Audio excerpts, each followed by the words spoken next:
seen a girl like you. I've been around the globe, yeah, yeah, yeah. Hey, Thor. It's calling, nah, nah, nah. Person I was waiting on. Never seen a girl like you.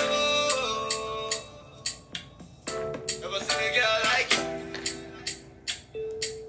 Never seen a girl like you. Never seen a girl like you. Yeah. I've been around the world, yeah, yeah, yeah. Never seen a girl like you, yeah, yeah. I'm Johnny Ocean. Tina.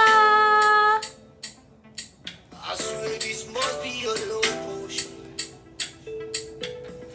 Save me from your ocean. This is not love of illusion. Auntie. I can see it in your eye. Auntie, we having a talk tonight. Hey, Mary. I can see it in your eyes. My baby, not be lie. I never see a girl like you.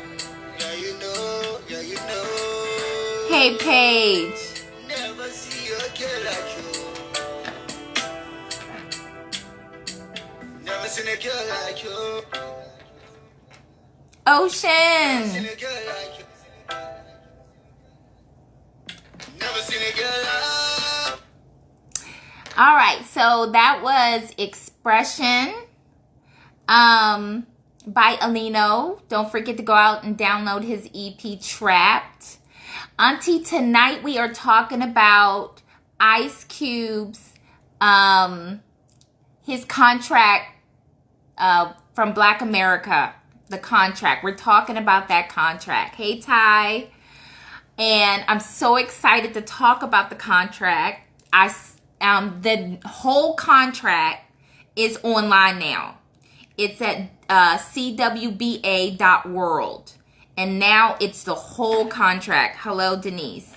And it's a good contract. I want to do my shout out to Mahogany Hair for your extensions. Miles EP Prolific. Yes, Ice Cube's contract. And Emmanuel, when I get his the name of his EP, I will shout it out too. You guys, Auntie's in the house. Don't forget to go and subscribe to Auntie's Advice and like and comment. And also, don't forget to go and subscribe to I Am Katong. He's on YouTube as well. So just do my little shout outs. The contract is, it's a contract with Black America. I don't know how many of you guys read the contract, but that's what we're going to talk about tonight. And anyone who wants to go live to give their opinion, please go live with me. And let's get into this. I think that it was well thought out. I'm excited because if we are able to get this established, it would be monumental. I feel like Cube left nothing out. Nothing. What I like is, let me read just like the intro of it. Okay, you guys, hold on, let me move that. All right. He put, it was written in the backdrop of the killing of George Floyd, which is a set off a wave of protests not seen in civil rights era since 1950s and 60s, and a global pandemic in which Black mortality rate is more than double the white rate, in which 45%, nearly half, of Black owned businesses have closed. That the impact of something presumptively random, such as a pandemic, however catastrophic, can be so linked to one's racial identity is highly problematic. And future evidence that is, as a nation, we are failing miserably. This links to a larger political and economic vulnerability, whether we're in a pandemic or not. This immoral devaluation of Black lives has been ingrained in America's political economy and is long overdue for reckoning. I love how he put that. I love it. Denise. Oh, Denise, you need to read it. You need to read it. Right here, he says, this contract with Black America understands that this is a disparity and dramatic that changes on a margin won't cut it. Okay, we can no longer have these marginalized little small changes. Yes, it has beautiful wording. To reverse decades and generation of discrimination, we need a bold overhaul of our laws and economy. This contract rejects the racist and unsubstantiated rhetoric and the ignorance, so-called grit and personal responsibility are the sources of racial disparity, along with accompanying no libel, and the government attempts to coerce, got a little offline, to coerce the defective Black people. So he put that the government is seeing us as defective Black people to behave accordingly and make better decisions. It is abundantly clear that the racial wealth gap has nothing to do with the Black behavior and everything to do with white privilege. Okay. Hi, Joy. Hi, Alino. So I'm reading different snippets for those of you that haven't read it.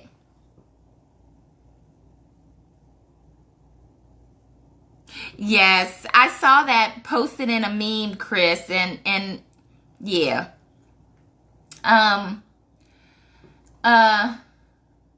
So what I like is this is the beginning. Exactly. You're right, Thor. This is just like the intro, right? And so what he says is, so as a nation, we are finally ready to reverse our enduring and immoral blight of racism and authentically live up to the creed that all men and women are created equal. I do not know, but we have witnessed across all 50 states and pretty much the entire globe, civil protesters shouting with solidarity that Black Lives Matter. Younger generations and social movements may be redefining economic good to embrace the principles of morality, humanity, and sustainability. This contract with Black America is a patriotic pathway to promote our shared prosperity and achieve racial economic justice. I'm going to say this again. To achieve racial economic justice. That's beautifully written. So they added the intro that was not up on the website the other day. So they've added in the intro. The intro is so beautifully written, you guys. Please go read it for yourselves. You know, I hate reading for grown people, but I did want to read a little bit of it. You know, man, you know, Ice Cube is just so brilliant. Until when I read this, I already had respect for him, you guys. But after reading this, it's like, wow. You know, wow. And I like that he even added in a piece for Native Americans in the beginning. There's still a piece in there for them because I think there was something like missed. So this is called A Contract with Black America, Addressing Racial Inequality. Anybody else in here read it besides me? I know, Thor, you read it. I want to see you guys put a hand up if you read it. And Thor, I want you to come live with me because I know you have some questions and I know you read it. So, all right, so the contract has like a little small intro, and I'm going to read that too because it just sounds so good.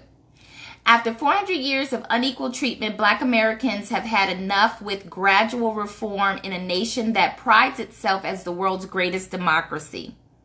While well-intended solutions may have been tried, it is simply too much to ask as oppressed people to stay patient. To finally create the more perfect union all Americans deserve, it is time for a complete paradigm shift in how we run our institutions and operate our country. While this contract with Black America may seem radical to some, the result may be a harmonious society that benefits everyone rather than the more radical alternative, which is watching the great America experiment come apart at the seams. Because let me tell you something. America's going to come apart at the seams if something doesn't change. That's for sure. Another George Floyd is just not a good thing. The problems facing America are too deep and wide to simply reform one area or another. Long-lasting solutions demand a comprehensive, thorough rethink of America so that each new approach in each area supports the success of the others. This contract with Black America will provide conceptual approaches in several areas, including addressing Black opportunity and representation, bank lending and reform, judicial and public policy reform, expansion of the 13th Amendment rights, police reform, reform in Hollywood, and an approach to our Confederate past. It will then present more in-depth proposals showing how these guideline principles can be put into action. First, through a plan of neo-reconstruction, followed by the America Job Pact, AJP, and a plan that addresses jobs and education. Hey, nerd. So, what I love about this contract that is stated just in the beginning is that we're not just proposing. They're not just proposing what they want. What they're saying is, I have a solution on how we can get it too. Okay, tell me that's not smart. That's like wonderful, because you can go to people with all of your demands, right? But if you can't tell them how to give you your demands, and that's what I love about this. So, the first bullet point is Black opportunity and representation. And this is where he's talking about the neo-reconstruction. And what that is neo-reconstruction is an aggressive initiative meant to redress past wrongs systematically imposed on Black Americans economically throughout many generations. Wrongs that have had severe negative impact on African Americans both economically and educationally. The specific case and plan for neo-reconstruction is presented later in the document. So he goes on later on how he wants that. And so it's filled with affirmative action in business, colleges, which is really good. What I like about the contract is it states throughout the contract that Black people make up 13.4% of the United States. And it uses that percentage to show how unfair we are represented in so many aspects of the systems. And what he's saying in this is that because we are 13.4%, you need to make the system to where we are represented more. You have to fix it. Even in university and colleges. Even with professors. So, when you have a college and you have a certain amount of Black students, you also should have a certain amount of Black professors as well. When your whole faculty is white, then there's something wrong with that. If we're truly going to have a diverse setting. That was one of your questions. Let me see if I can find you. Can you come live? Are you wanting to come live, Thor, to discuss? Because I just feel like I'm just talking at myself. But he did say in states like Idaho and Montana, you know, where there's not many Black people, then there's this threshold to kind of make sure that, like a stipulation that they're not penalized for that. Okay. Does it address recidivism? I feel like this is one way that the law continues to oppress. It does discuss, Denise, it does discuss the criminal justice system. And I think that what it's proposing with the justice system, Denise, it will cut that down. So it talks about the bank lending. I'm going to go to the prison reform since you asked that question.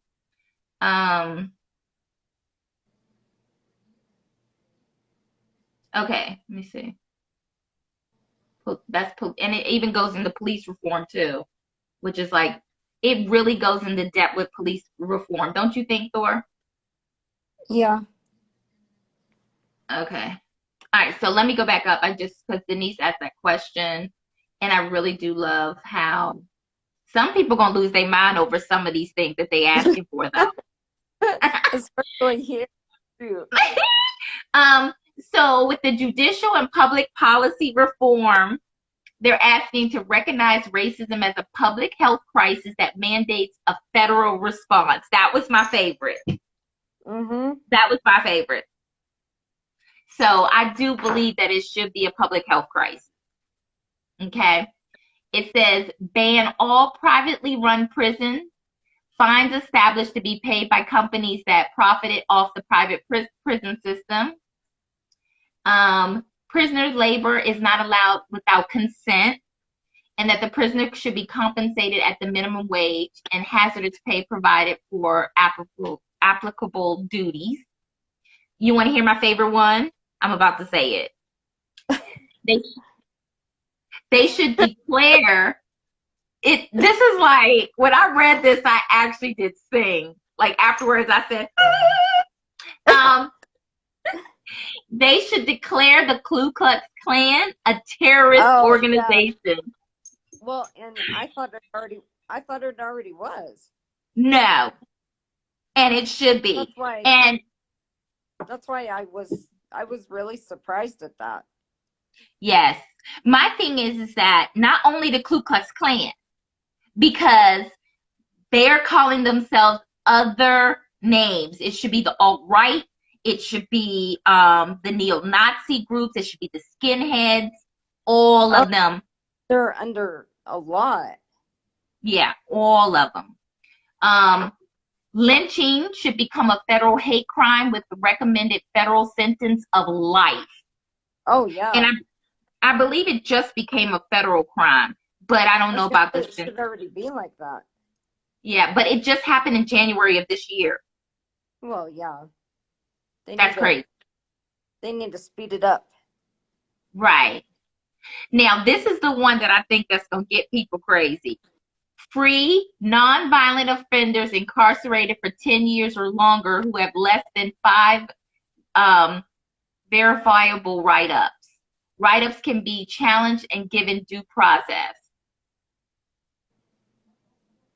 I don't know how people are going to feel about that one. Free all prisoners for marijuana possession. Marijuana, yep.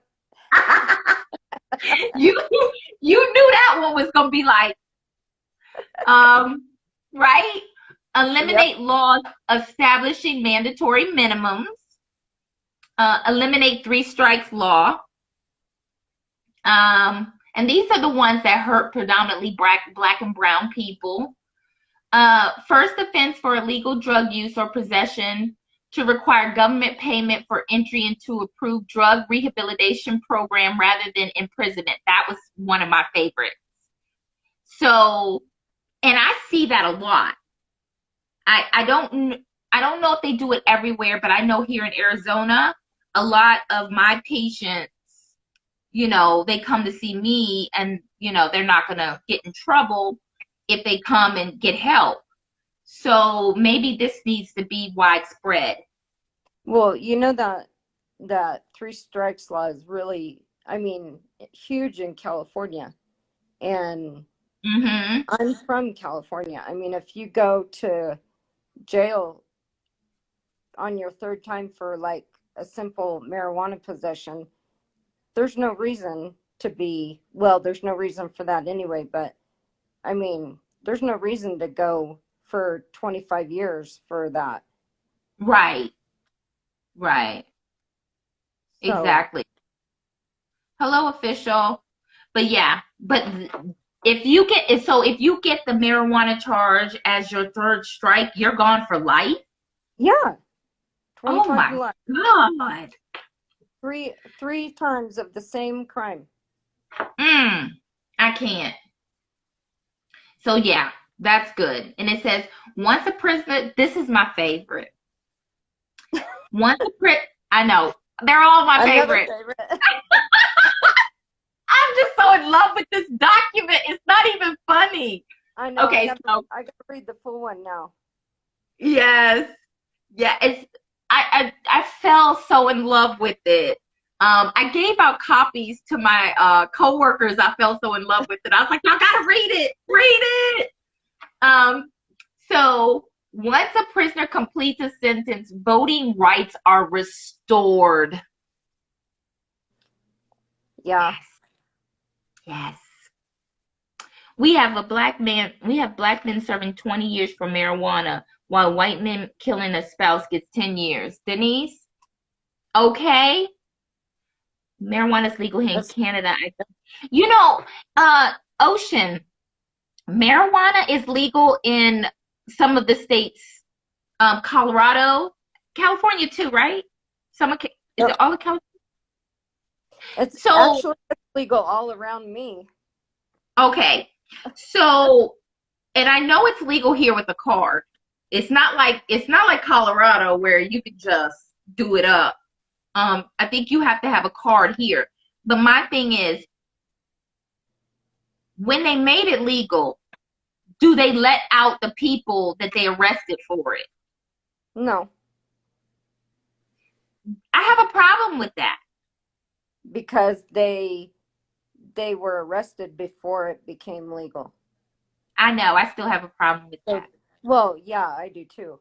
So they don't like retroactive it, Right.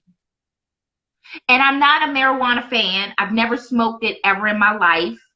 I just believe in fairness, and to me, if it's legal now, you can look back at those cases and let some of those people out. I don't know. So that's some of the ones under the justice system. The 13th Amendment, they really want that revised, which I think it should. Police reform, they really went in on police reform. Did you see that?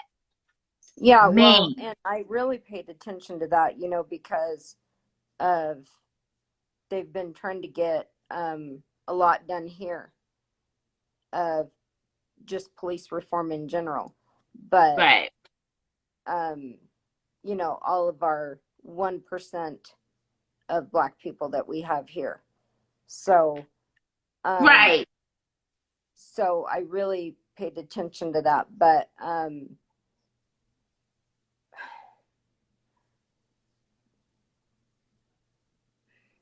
don't know. I mean,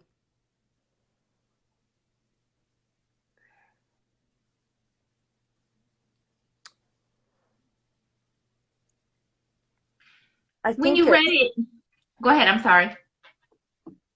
I think it's going to be easier in some areas than it will in others, to have happened.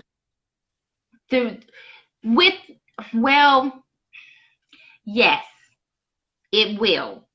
Your small little Mayberry towns, all those little Mayberry towns where they have one sheriff, and they're gonna be like, they're set in their ways in some of those lawless places.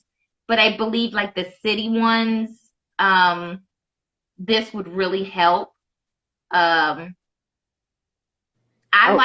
favorite, yeah, my favorite part was police unions can be held liable and sued. Oh yeah, I like that one. the mandatory dashboard and body cams. And it says, in the event that they are turned off and the incident results in a serious injury or death of any suspect or witness, it will be considered a felony punishable by prison unless proof of malfunction. I was like, hot damn. Yes. They have it so they automatically turn on if they don't turn them on themselves. Right. I know they have that in a couple areas, or they're looking at it, but it should be like that, you know, all over. So I love that. Cam footage, body, and dashboard to be released within a week for incidents resulting in death, serious injury, or that give rise to charges of excessive force. They hold on to that shit for months. Yes, they can sneeze. Yes, they can. But that's why it's saying, if your dash cam or your body cam is turned off and there's no malfunction, that's an automatic felony in prison time. Yeah. A week seems like an awfully long time still. It does. It does. Should be like 48 hours. It really should be 48 hours. But I see why they're giving them a week. Mandatory. I thought they wore name tags. They don't wear name tags? I mean, here they do. I think here they do too, but it said mandatory name tags and affiliation requirements. Chokeholds illegal nationwide. They've already been nationwide. Yeah, I was going to say they've already been stopped here. Oh, okay. Oh, look, Denise said not in her city. They don't wear name tags. Oh. I know. So this is what I love too. Huh? I'll have to pay more attention here. I know they wear them here. Whistleblower protection.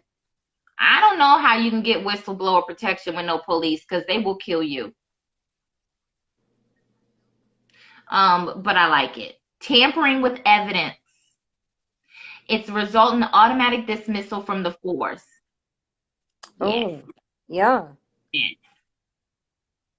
Newly discovered DNA evidence must be immediately considered to reverse wrongful convictions. Not to do so is a crime and applies to police, judges, and prosecutors. Failure to act will come under the Office of Independent Prosecutor to discuss below. Yes. I like that, because they know they get those DNA tests and they sit up there and let people sit in jail for 20 damn years. Yeah, that's got to go way down.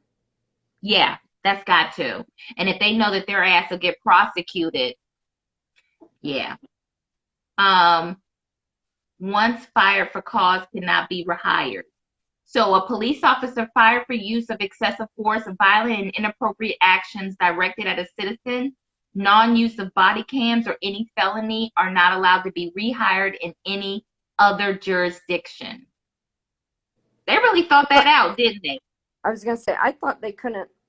I guess that depends on where you're at, but I thought they couldn't. Oh, yeah, they have done that. Oh, gosh. They've done that. Uh-huh. This is what I really like. Hold on, let me see if I can find it where it says, oh, right here, the residency requirement. 90% of police must live within 25 miles of the jurisdiction they work in. 65% must live within the jurisdiction itself. Police forces should demographically reflect the communities they serve. In case of partners, at least one lives within the jurisdiction. That's a real problem. That's a real problem. Oh, that's a real problem here. Yeah. My thing is you're policing. If you live way up in the suburbs and you come in and you police in the inner city, that's a problem. Like if you live over here on the west side and you're going over on the east side and you're going over on the west side, and yeah, I like that. Huge problem here. I think you should live where you're policing, and I like that. Continuation of training, they put that in. What I love is they put civil rights history. You will be taught the first month in the police academy and other trainings. These classes should include history of black codes and the Jim Crow laws. That, I really liked that part. I love it. That was one of my favorites. Yes. Yes. Because you would not believe how many people walking around and they don't know shit about Jim Crow. Like, how do you not know? But they don't know. I'm telling you, every time I read this, it just makes me so happy. I don't know. I've been dancing all day. I've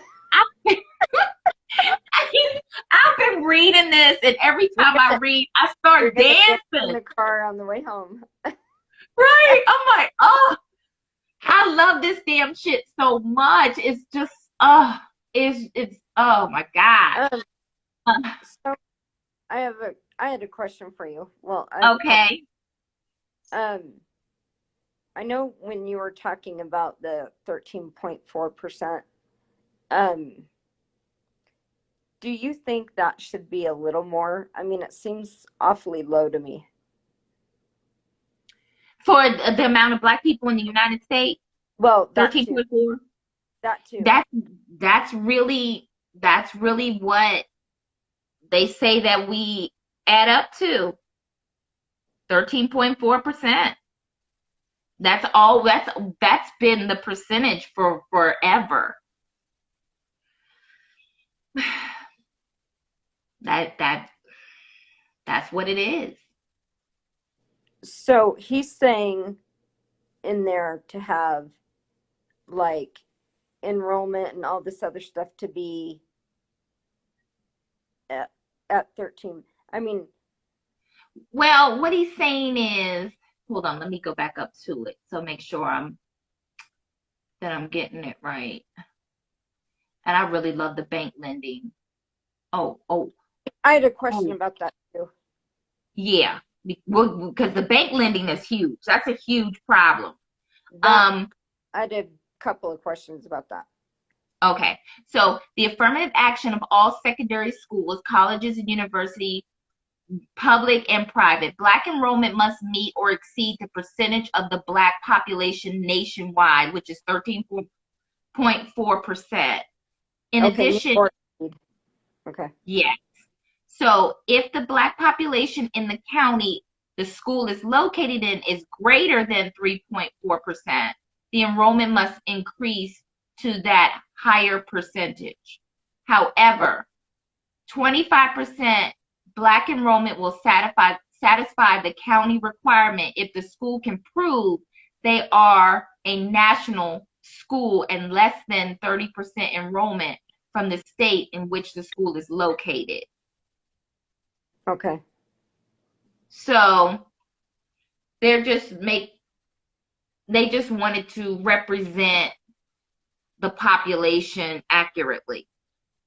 Okay. Does that go for like the school's employees too? Yes, because it says down here,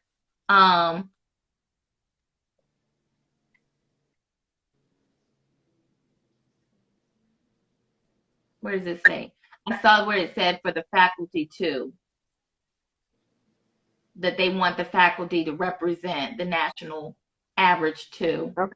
I thought I had seen that, but I wasn't sure. Yes, yeah, it does. Right here too, it says the local funding for schools will be determined by an equal per student fund for all schools throughout the state. There is also extra funding for disabled and disadvantaged students. Change source of funding from property taxes, because see, when you go by property taxes, then it doesn't distribute the money to the schools that really need it. Right. Right. And so it says the student in line with the practice, stay in line with the practice of the most advanced nations. Otherwise, poor communities suffer from underfunding perpetuated by the cycle of poor education. So it'd be totally It'd be totally unbalanced. Yes. Another thing I love is mandatory civil rights. I'm a dance. Okay. Right here, I'm April. I might cut this part out and frame this part right out. I'm about to read right here. It Yeah, I says can see you doing that. it says mandatory civil rights and anti-racism classes in all elementary schools.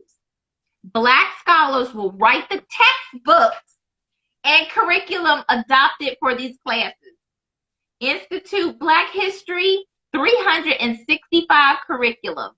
And it says highlighting places like, I'll just read a few, Egypt and Zimbabwe, Mali, Ghana, all of that into the social studies curriculum. That would be amazing. Right? I mean, right? that should have happened years ago, but this will be great. I know. They want to reform gerrymandering, which should have, I mean, come on. And why do I keep saying this is my favorite? Because the whole damn thing is my favorite. How about that? It said Juneteenth should become a federal holiday. Okay, there's one of my questions. Okay. I knew you were going to probably answer most of this, but so, and we haven't read the whole thing, obviously, but it seems like maybe there should be more than just one holiday. I mean, like, yeah, like East. I don't know, and that's why I wanted to see what you thought. I mean, like, you know, something, and I'm not saying maybe one person specifically, but like something to represent maybe George Floyd and Breonna Taylor and everybody, maybe on one day or maybe multiple days separately, and other days, you know, maybe not just one day, have one, but others, because one day doesn't seem like enough, you know, just one holiday.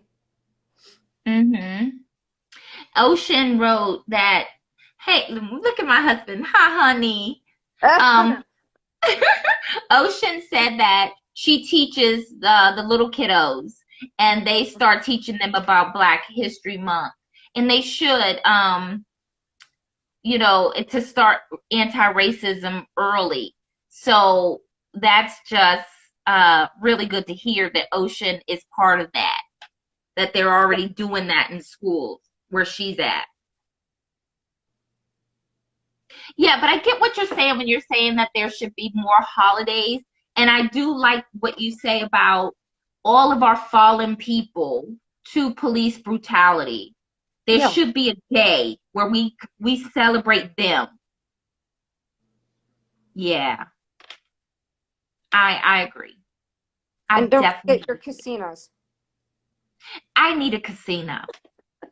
Hey, see if Ice Cube can add that in there for me. But he does talk about reparations, right? Yep. Yes, Ty, a Black Victim Day of police brutality. Something like that. Yeah. Right here, equal healthcare facilities in all neighborhoods, regardless of demographics. Oh yeah, we need that even here because, you know, and I'll talk to you about this later, but like I live down the street from a very nice, very large hospital. And then you go on that west side, you know, where I've shown you that map, and that hospital is, I wouldn't go there to be treated myself. Oh my God. There's a lot of that. You know what I mean? I know what you mean. There's a lot of that. I don't know about anyone else reading this document, but it has brought me so much happiness. I'm already a happy person. All right. Me going to work makes me happy. I love going to work. I love my career. I love being a therapist. It's my joy. All right. When I wake up in the morning, I'm happy because I get to go do that. Then when you add something like this on top of it, I'm a damn fool. Like It just makes it even better. I have been holding a copy of this document at work in my hand at my desk because I'm so happy about it. How long is the full document? Well, I got the one, I pulled it up online, and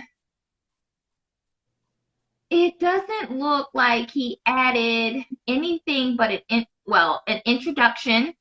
And then what he did was they added the case for the neo-reconstruction, the key areas to address in economics. Man, let me tell you something. They really got down and thought about this. Yeah. Denise, this document, this contract, you're right. Ice Cube was saying that we need to push this, and we really, really, really need to push this. I'm hoping that other celebrities get on board because, you know, they have the fan base. But I'm really hoping, like, it goes into the economics and reparations. That See, even Black. That's my question, Ty. What's he say? So how? What did he say? What was Ty's question? How to get this to come? I mean, how to get it done?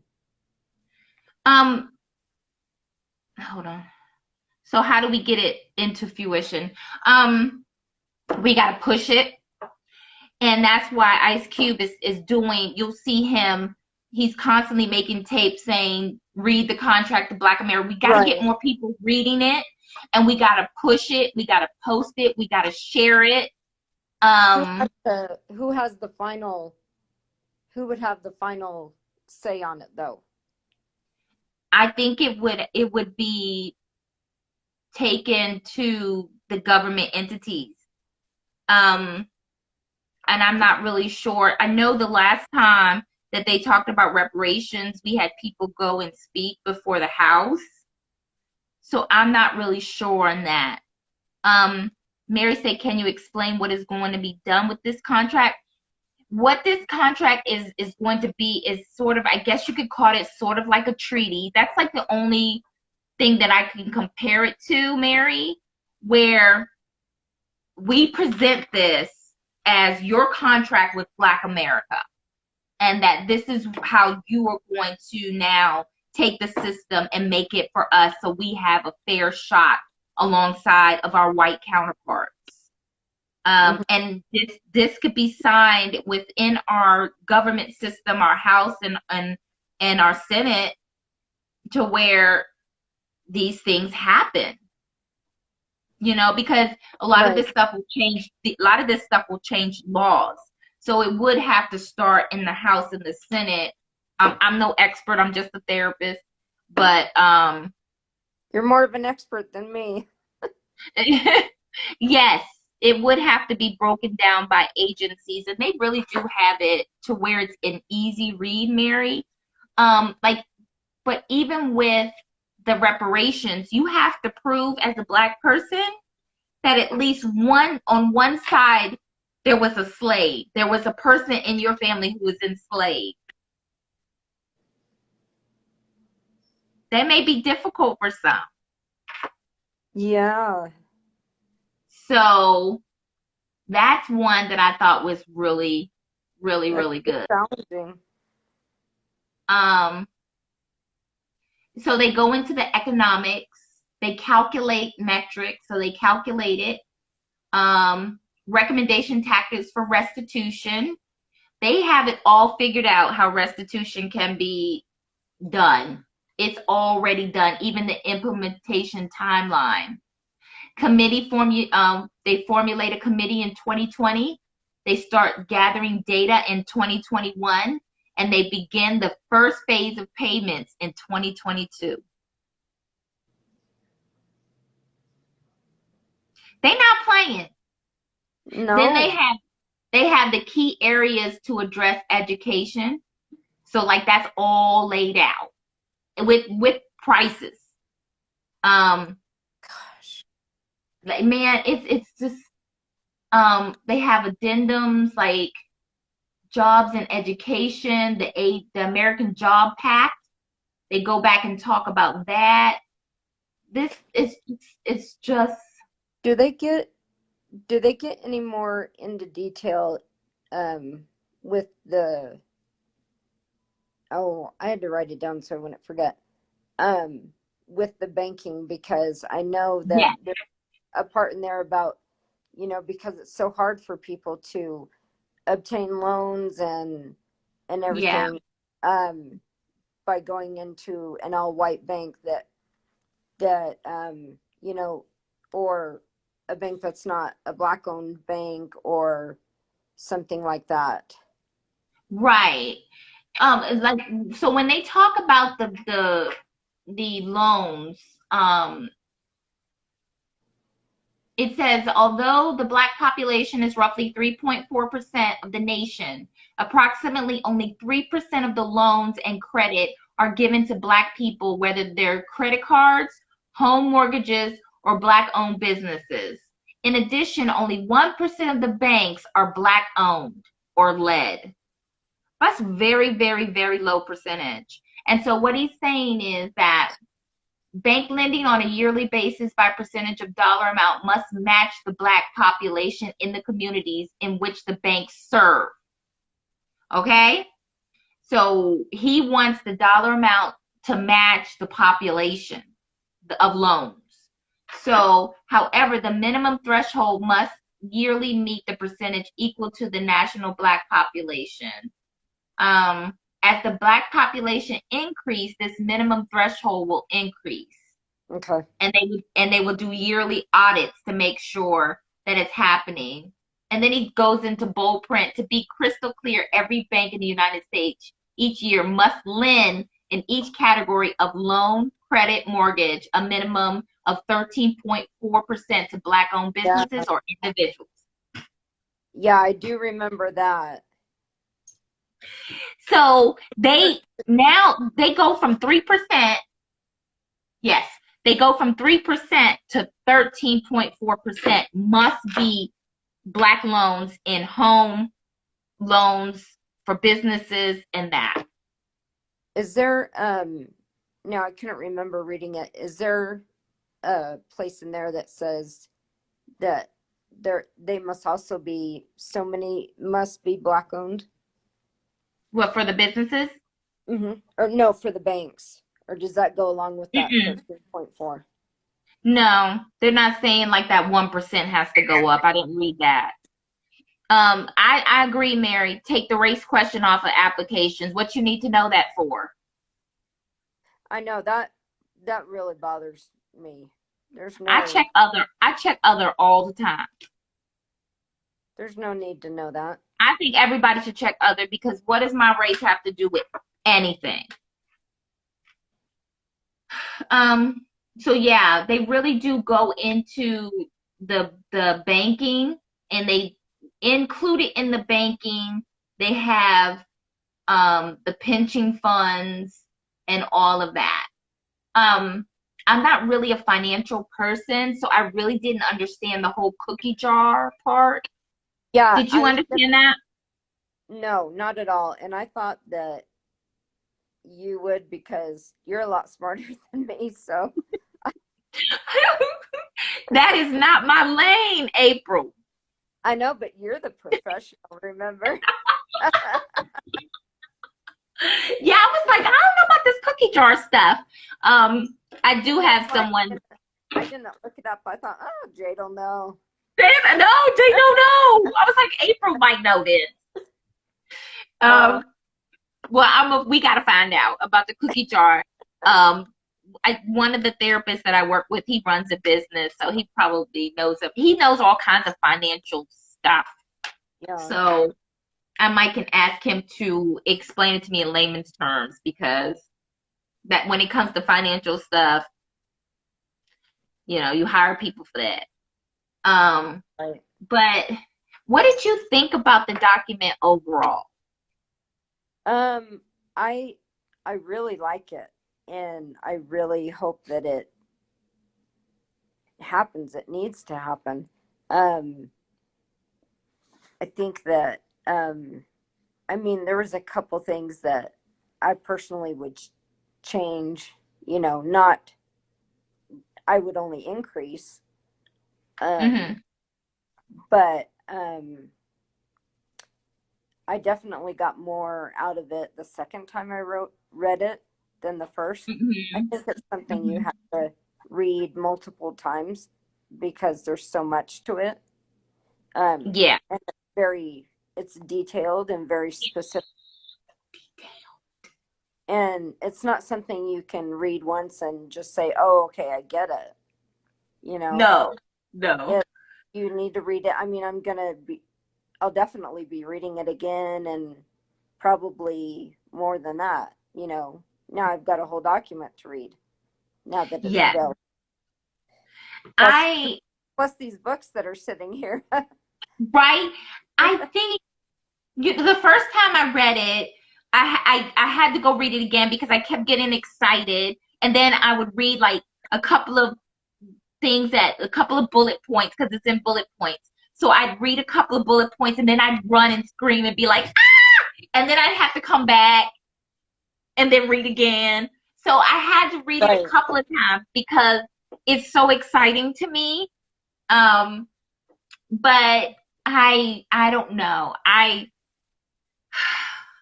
love it so much, and it's so needed. Yeah. And I can't believe that we waited this long for something like this. That's the thing. It's like after I read it, I was like, why the hell have we waited so long to draft up something like this? Well, you know, shoot, why, why is the question for a lot of things? I You mean, know, Denise, I don't know. Because Denise said, did he prepare this document alone? I would love to know the story of the creation of this I, document. I'm sure he didn't. But you know what? The little bit that I know about him, I don't know if you saw the movie, the NWA movie, where he was with NWA. He was the one who didn't sign the contract when all of them were signing the contract because he read it and he said, "This is not a good contract." Yeah, I remember. Remember? Yeah. So he may not have he may not have written it alone, but I think he's so brilliant until Probably he thought wrote of a lot of it. it. I mean, I think people have been sleeping. Well, people who've been around him in the industry know how brilliant that he is. Yeah.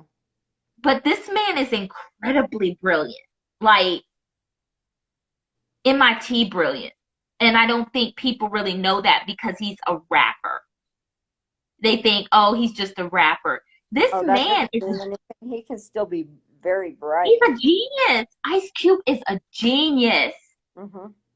You know, he in the early part of his career where he needed the money, he was smart enough to say, that contract is not right. I'm not signing that. And he didn't. And they all got screwed, but he didn't. Very smart. Very He's smart move. he's so smart. Um, and Mary said, yeah, it was the awakening, Mary. You know, like he put in the beginning, you know, this came in the wake of the killing of George Floyd. Mhm. Um, you know, that this happened. And the intro is written by Derek Hamilton. He's a professor and executive director of the Kirwan Institute at the Ohio State University, and incoming Henry Cohen Professor of Economics and Urban Policy and University Professor at the New School. So professors in economics and at Ohio State Right. help them. Yeah, yeah, they definitely help with this. And this contract with Black America strikes at the heart of racism and presents a blueprint to achieve racial economic justice. This is almost like he wrote a love letter to me.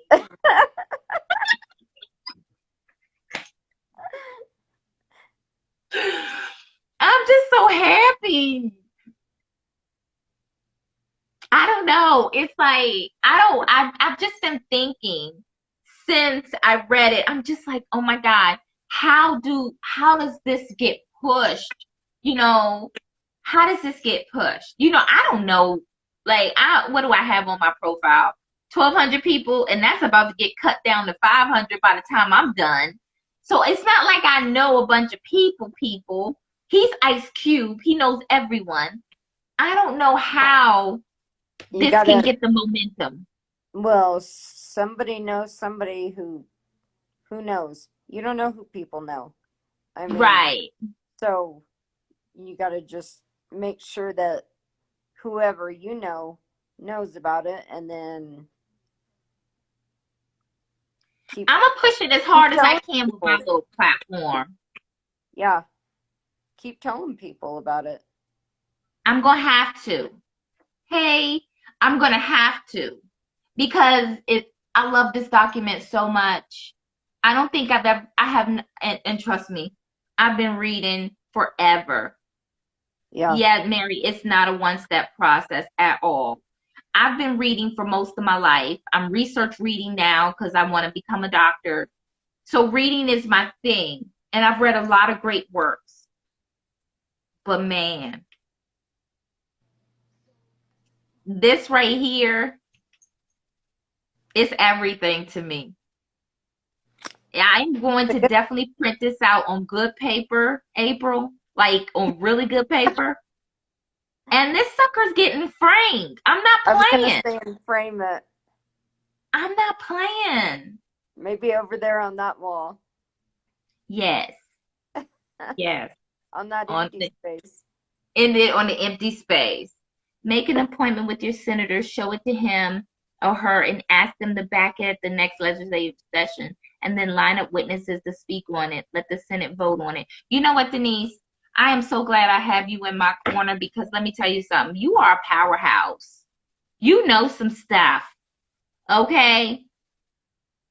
Thank you for that, because I'm going to do exactly that. I'm just so excited I can't even think. Good thing I have Denise and you, April. So, yes, make an appointment with your senator. I'm going to have brunch with my senator. Yes, and I'm going to get it all printed out nice and be like, here, back this, please. Denise, let me tell you, you are the social justice warrior to have. I'm so glad that you're here, and I appreciate you so much. You don't even know. Yeah, they're going to meet with me. They're going to meet with me.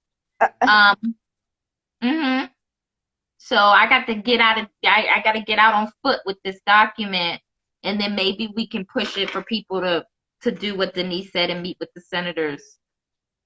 You may have to come out here for that one to happen out here. But you know I got to come see you anyway. Yes. It has to be put on a docket. Mary, I got to talk to you more too. Okay? I got to talk to you more too. Because you ladies know how we can push this. So I'm going to really be depending on y'all for some information. Okay? Because this has to get pushed. How much time do I have? I've had so much fun on this live. Oh, man. Well, April, my live is going to end. I was going to say, it's like, what, a couple of minutes, 5 minutes, something like that? Thank you so much. Oh, you know I love you to pieces, right? Yes, I love you too. All right. Bye-bye. Bye.